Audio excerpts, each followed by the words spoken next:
जय गुरुदेव। महामुनि भगवान सनत कुमार ने महायोग का यह ईश्वर संबंधी ज्ञान संवर्त को दिया और वह भी अनुभव को प्राप्त हुए।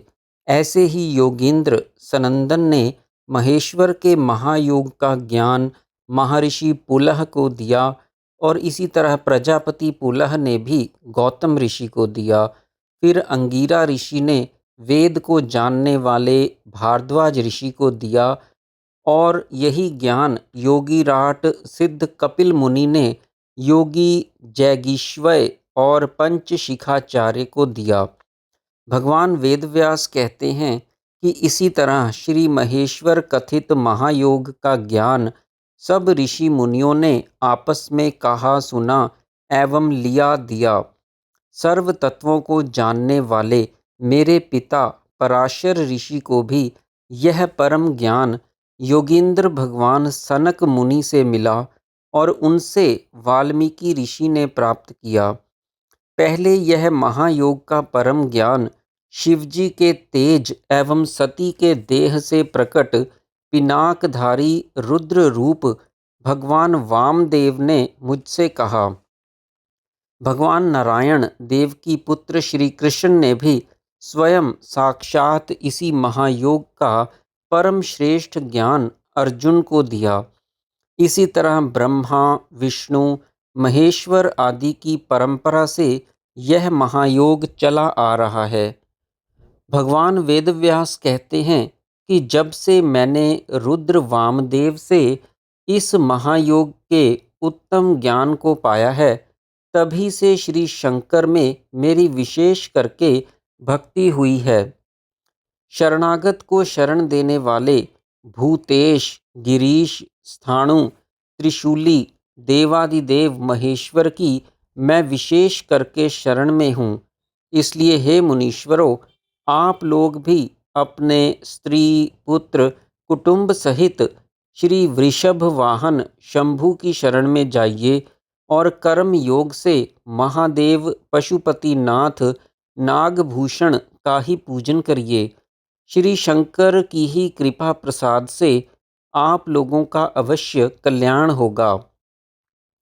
ऐसा कहने पर फिर शौनक आदि ऋषियों ने सत्यवती के पुत्र शाश्वत स्थाणु श्री व्यास जी को प्रणाम किया और प्रसन्न चित्त होकर प्रभु कृष्ण द्वैपायन व्यास जी से, जो साक्षात ऋषिकेश भगवान के तुल्य हैं और लोकों के महेश्वर शिवजी के सदृश हैं, कहने लगे कि हे भगवन, आपके प्रसाद से हमको शरणागत वत्सल वृषभ ध्वज शिवजी में अब ऐसी अचल भक्ति हुई है कि जो देवताओं को भी दुर्लभ है। इस प्रकार ऊपर कहे हुए महायोग की परंपरा का वर्णन तथा ब्रह्मा विष्णु महेश्वर एवं ऋषि महर्षि योगेंद्र सिद्धों में ज्ञान प्रचार का संवाद श्री वेदव्यास जी से सुनकर सब शौनक आदि ऋषि अति प्रसन्न हुए और अचल दृढ़ भक्ति से महायोग द्वारा शिवजी की आराधना करने लगे।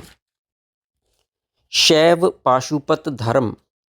जिस पाशुपत महायोग का ज्ञान परम योगेश्वर श्री महेश्वर ने योगीश्वर भगवान श्री महाविष्णु को कहा, श्री विष्णु भगवान ने सनक कपिल आदि योगियों से कहा और उन्होंने दूसरे ऋषि मुनियों को उपदेश किया। उस परंपरागत पाशुपत महायोग के साधन के लिए साधकों को श्री महेश्वर कथित सनातन चतुष्पाद शैव धर्म का आचरण करना चाहिए। इसके ज्ञान चर्या क्रिया और योग 4 पाद हैं। चर्या शास्त्र विहित वर्णाश्रमों के धर्म देव पूजन अर्चन की विधि तथा भिन्न भिन्न आचार जिनके अनुसार जनसाधारण अपनी अपनी दिनचर्या का आचरण करते हैं, उसको चर्या कहते हैं। जीवन के विशेष समय में मनुष्य सदा अपने योगक्षेम के अर्थ अथवा लोक संग्रह के लिए सांसारिक प्रवृत्ति में लगे रहते हैं। और आजीवन उससे निवृत्ति परायण नहीं होने पाते। जीवन के इस समय को ही वे सब कुछ समझ बैठते हैं और इसके पार उनके लक्ष्य में उनको और कुछ दिखाई नहीं पड़ता। इसी को जीवन का ध्येय समझकर मरण पर्यंत वे भारवाही की भांति जुटे रहते हैं। मनुष्य व्यवहार कुशल होते हुए ईश्वर में भक्ति पूर्वक देवपरायण होकर सब दैनिक व्यवहारों को वैराग्य मुक्त यथाविधि संपादन करके ज्ञान और योग की ओर प्रवृत्त हो सकें, इसलिए ऋषियों ने वर्णाश्रम धर्म के नियम, भगवत भक्ति तथा देव अर्चन पूजन की विधि का विधान किया है। यह चर्यापाद सनातन धर्म का प्रथम मुख्य अंग है। इसको आचार धर्म भी कहते हैं। क्रिया और योग। वास्तव में मनुष्य जन्म का ध्येय संपादन करके मोक्ष की प्राप्ति करना है। लोक संग्रह करता हुआ भी मनुष्य यदि कुछ समय प्रतिदिन क्रिया और योग में लगाता रहता है तो उसको ज्ञान की प्राप्ति यथा समय स्वयं ही हो जाती है। वह ज्ञान स्वयं योग की पूर्ण सिद्धि के द्वारा यथा समय अपने अंतर आत्मा में ही प्राप्त होता है। क्रिया और योग दोनों सहयोगी हैं। पहले क्रिया फिर योग का साधन किया जाता है। क्रिया की सहायता से योग की सिद्धि होती है। वृत्तियों के निरोध को योग कहते हैं। योगः चित्त वृत्ति निरोधः।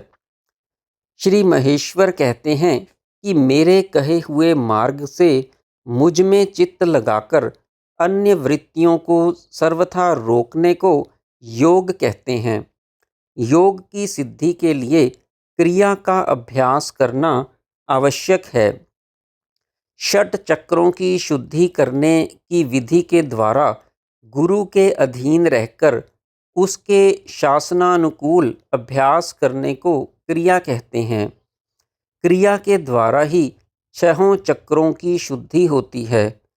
क्रिया का अभ्यास गुरु कृपा के बिना किसी अन्य उपाय से नहीं मिल सकता। इसलिए गुरु की कृपा लाभ करना आवश्यक है। गुरु कृपा से क्रिया, क्रिया द्वारा षडद्व शुद्धि और फिर योग की प्राप्ति होती है। ज्ञान। ज्ञान बिना मोक्ष नहीं होता, इसीलिए इसे ज्ञान कहा गया है। ज्ञान क्या है यह जानना चाहिए। पाशुपत महायोग के मतानुसार जीव, उसके बंधन रूपी पाश और पाशों से मुक्त होने का उपाय, इन तीनों पशु, पाश और पति के ज्ञान को ज्ञान कहते हैं। घृणा, लज्जा, भय, शोक, जुगुप्सा, कुल, शील और जाति ये 8 पाश हैं। इनसे बंधा जीव पशु कहलाता है और इनसे मुक्त होकर स्वयं शिव हो जाता है। परब्रह्म शिव को इसी अभिप्राय से पशुपति कहते हैं। यह जीव ब्रह्म का ज्ञान मोक्षप्रद है। चर्या, क्रिया और योग तीनों के सहयोग से ज्ञान के प्रकाश का अनुभव होता है और ज्ञान अग्नि में 8 पाश भस्म हो जाते हैं। इनकी शुद्ध भस्म से विभूषित जीव कांतिमान शिव स्वरूप होकर शिवानंद का अनुभव करने लगता है। जय गुरुदेव।